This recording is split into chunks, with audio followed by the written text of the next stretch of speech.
Nahmaduhu wa nasta'inuhu wa nastaghfiruh wa na'udzu billahi min syururi anfusina wa min sayyiati a'malina. Man yahdihillahu fala mudilla lahu wa man yudlil fala hadiyalah. Ashhadu an la ilaha illallah wahdahu la syarika lah wa ashhadu anna Muhammadan abduhu wa rasuluh. Ya ayyuhalladzina amanu taqullaha haqqa tuqatih wa la tamutunna illa wa antum muslimun. Ya ayyuhan nasu taqu rabbakumul ladzi khalaqakum min nafsin wahidah wa khalaqa minha zawjaha wa bassa minhuma rijalan katsiran wa nisaa. Wattaqullaha alladzi tasaaluna bihi wal arham innallaha kana 'alaikum raqiba. Ya ayyuhalladzina amanu taqullaha wa qulu qawlan sadida yuslih lakum a'malakum wa yaghfir lakum dzunubakum. Wa man yuti'illaha wa rasulahu faqad faza fawzan 'azima. Amma ba'du, ma'asyiral muslimin rahimakumullah. Usikum wa iyaya bitaqwallah. Laqad fazal muttaqun. Jamaah salat Jumat yang dimuliakan oleh Allah, marilah kita selalu bertakwa kepada Allah. Dalam arti takwa Allah yang sebenar-benarnya. Apa yang telah diperintah oleh Allah kita kerjakan sesuai dengan kemampuan yang semaksimal mungkin di dalam hati kita. Dan apa saja yang dilarang oleh Allah kita jauhi sedapat-dapatnya.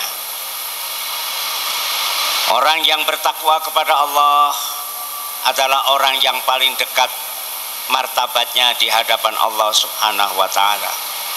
Allah Subhanahu wa ta'ala selalu mengingatkan kepada kita semua agar kita selalu bertakwa kepada Allah. Banyak ayat-ayat di dalam Al-Quran yang selalu mengingatkan kita agar kita selalu bertakwa kepada Allah. Antara lain adalah Al-Imran 102 yang artinya, wahai orang-orang yang beriman, bertakwalah kamu kepada Allah dengan sebenar-benar takwa Allah, dan janganlah kamu mati kecuali di dalam keadaan berserah diri kepadanya dengan memeluk Islam, karena Islam adalah satu-satunya agama milik Allah. Inna dina indallahil Islam, ini perlu berkali-kali kita ulang bahwa agama kepunyaan Allah itu adalah Islam. Lebih lanjut di dalam surat Al-Imran ayat 85, wa man yabtaghi ghairal islami dinan falan yuqbala minhu wa huwa fil akhirati minal khasirin. Siapa saja yang mengikuti agama selain Islam tidak akan diterima oleh Allah, dan kelak di akhirat orang tersebut termasuk manusia-manusia yang rugi.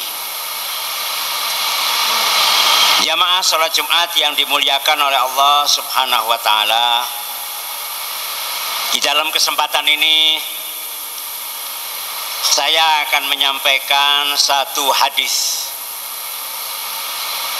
dari sahabat Abu Hurairah radhiyallahu an,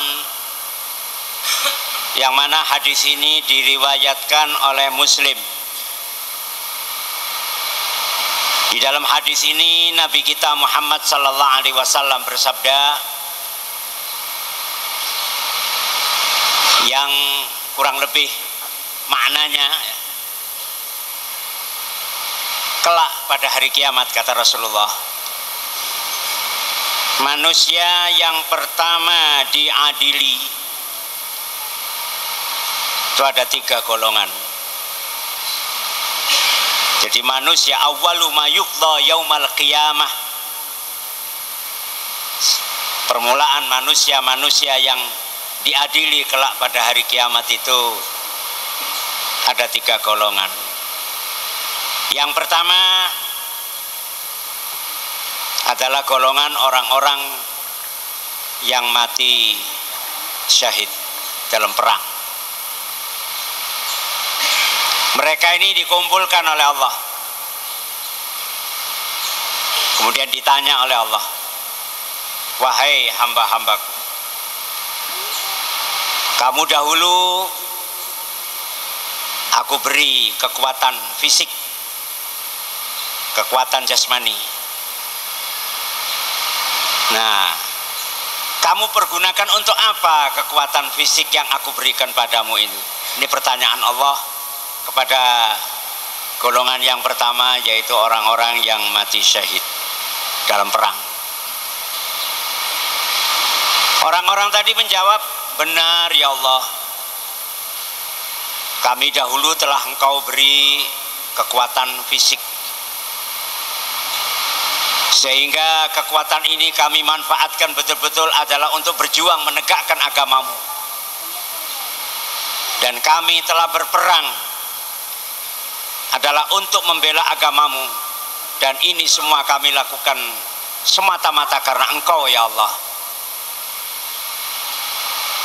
Allah berfirman, bohong, bohong kalian. Kalian berperang bukan karena aku kata Allah, tapi kalian berperang tidak lain adalah kalian ingin mendapat pujian, agar mendapat gelar pahlawan nasional dan lain-lain sebagainya. Dan kalian agar mendapat simpatisan dari masyarakat bahwa kalian adalah pemberani-pemberani. Akhirnya mereka ini menyadari hal itu, sehingga oleh para malaikat mereka ini diringkus, diseret, dimasukkan ke dalam neraka jahanam. Ini golongan yang pertama. Kemudian golongan yang kedua dikumpulkan oleh Allah, yaitu para ilmuwan, para manusia-manusia yang diberi ilmu oleh Allah, terutama ilmu-ilmu agama. Di antaranya ada yang diberi kelebihan membaca Al-Quran dengan baik, mengetahui ilmu-ilmu agama dan sebagainya lah. Allah bertanya kepada orang-orang ini, wahai hamba-hambaku, kamu dahulu aku beri ilmu,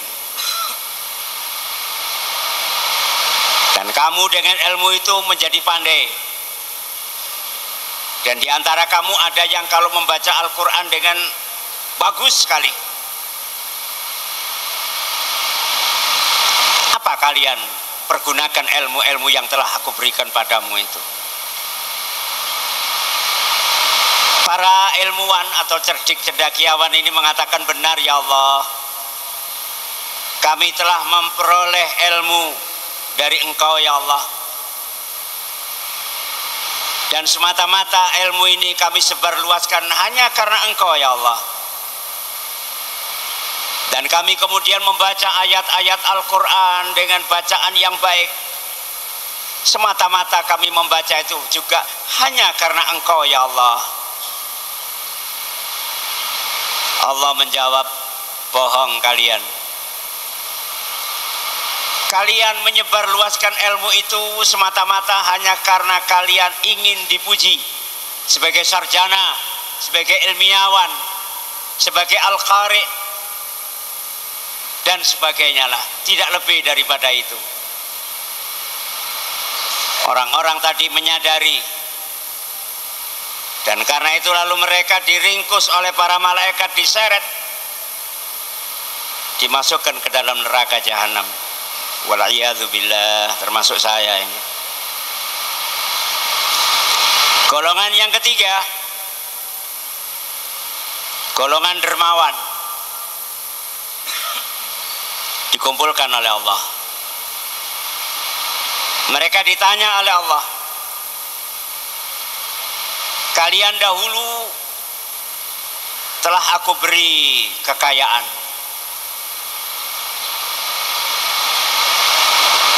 kamu pergunakan untuk apa harta kekayaan yang aku berikan padamu itu?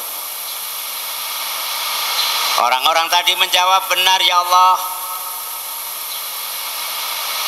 kami telah engkau beri harta benda, kekayaan, material dan lain-lain. Telah kami sedekahkan, kami infakkan, kami zakatkan, semata-mata hanya karena engkau ya Allah. Semata-mata kami hanya ingin mendapat ridho daripadamu ya Allah.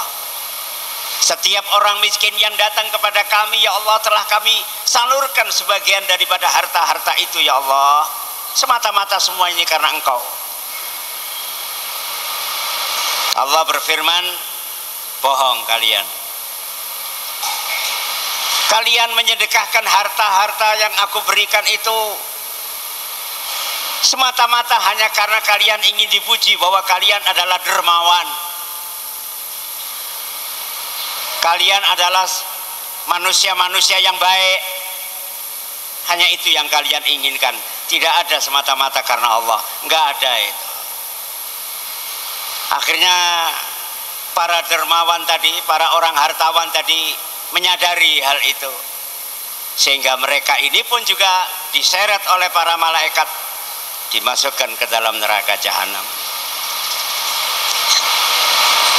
Hadirin jamaah sholat Jumat yang dimuliakan oleh Allah Subhanahu wa ta'ala, kita yang hadir ini tidak tahu yang mana ini. Apakah termasuk golongan yang pertama, menjadi prajurit, masuk dalam ABRI, atau kelompok-kelompok yang lain yang semata-mata mengandalkan fisik yang kuat? Ataukah yang kedua, karena kita ini diberi ilmu oleh Allah, segala ilmu, termasuk ilmu agama, termasuk ilmu membaca Al-Quran dengan suara yang bagus, dengan tajwid, dengan makhraj? Ataukah termasuk golongan yang ketiga, yaitu dermawan yang suka menyedekahkan sebagian daripada hartanya? Hadis-hadis ini sifatnya mengingatkan kepada kita, hati-hatilah di dalam melaksanakan apa yang telah diberikan oleh Allah kepada kita ini. Sebab kalau kita sama sekali tidak melaksanakan hal-hal yang telah dianugerahkan oleh Allah kepada kita dengan hati yang ikhlas, maka seluruh amal perbuatan kita itu sia-sia, nggak ada gunanya sama sekali di hadapan Allah Subhanahu wa ta'ala. Karena itu hati yang ikhlas itulah yang sangat dibutuhkan di dalam tingkah laku kita sehari-hari. Sholat kita ikhlas semata-mata karena Allah, puasa kita ikhlas semata-mata karena Allah, dan ibadah-ibadah yang lain. Contoh ikhlas itu yang paling jelas itu puasa. Puasa itu yang paling jelas. Sampai detik ini belum ada tanda-tanda spesifik orang yang puasa itu apa tanda-tandanya, tidak ada. Mungkin hari ini pun juga ada orang yang puasa, Tentu saja bukan puasa hari Jumat saja, sebab Nabi melarang tidak boleh puasa hanya hari Jumat, kecuali Kamis, Jumat, atau Jumat, Sabtu.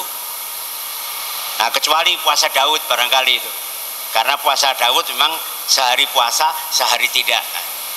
Kebetulan Kamis puasa, atau kebetulan Jumat puasa, Sabtu tidak puasa. Kamis tidak puasa, Jumat puasa. Itu kecuali puasa Daud. Tapi kalau bukan karena puasa Daud, maka tidak diperkenankan orang berpuasa hari Jumat saja, kecuali Kamis dan Jumat, atau Jumat dan Sabtu. Orang puasa tidak ada tanda-tandanya.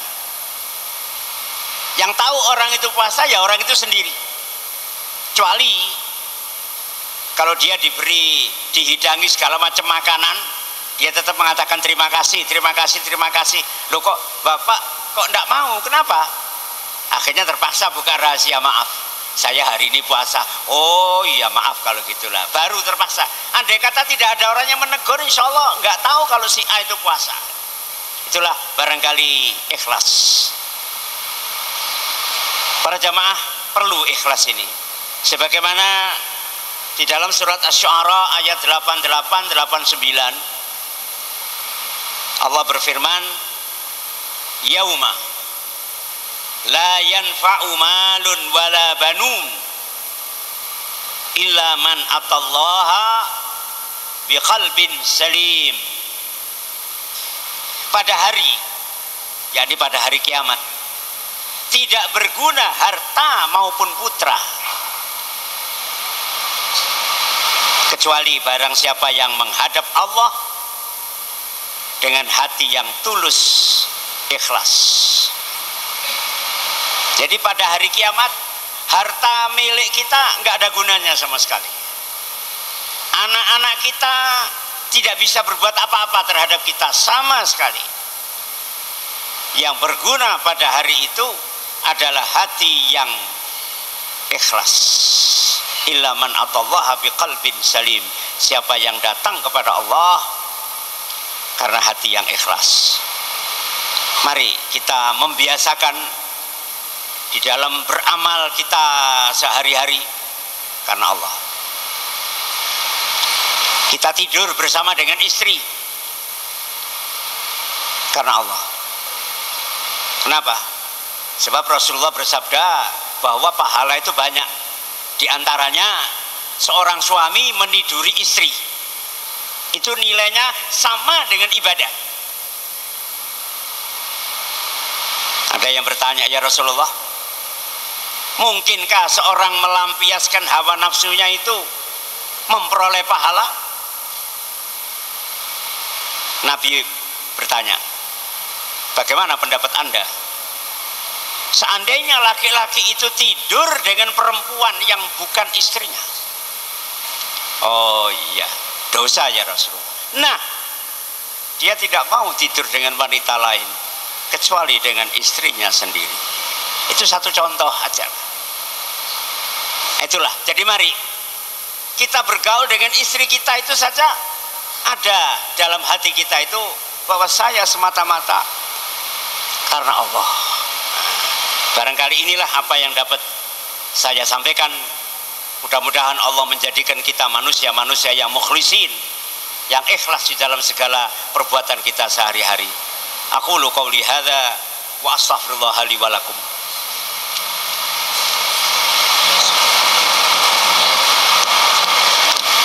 Alhamdulillah, nahmaduhu wa nasta'inuhu wa nastaghfiruh wa na'udzu billah min syururi anfusina wa min sayyiati a'malina. Man yahdihillahu fala mudhillalah wa man yudlil fala hadiyalah. Asyhadu an la ilaha illallah wahdahu la syarikalah wa asyhadu anna Muhammadan abduhu wa rasuluh sallallahu alaihi wa ala alihi wa sahbihi. Amma ba'du, ma'asyiral muslimin rahimakumullah, usikum wa iyaya bitaqwallah, laqad fazal muttaqun. Wa qala ta'ala wa lam yazal qailan alima Innallaha wa malaikatahu yusalluna 'alan nabi. Ya ayyuhalladzina amanu sallu 'alaihi wa sallimu taslima. Allahumma salli 'ala Muhammad wa ali Muhammad kama sallaita 'ala Ibrahim wa ali Ibrahim wa barik 'ala Muhammad wa ali Muhammad kama barakta 'ala Ibrahim wa ali Ibrahim innaka Hamidun Majid. Allahumma ighfir lil mu'minina wal mu'minat, al muslimina wal muslimat, al ahya' minhum wal amwat. Rabbana la tuzigh qulubana ba'da idh hadaitana wa hab lana min ladunka rahmah innaka antal wahhab. Rabbana atina fid dunya hasanah wa fil akhirati hasanah wa qina adzabannar. Subhana rabbika rabbil izzati amma yasifun wa salamun alal mursalin walhamdulillahi rabbil alamin.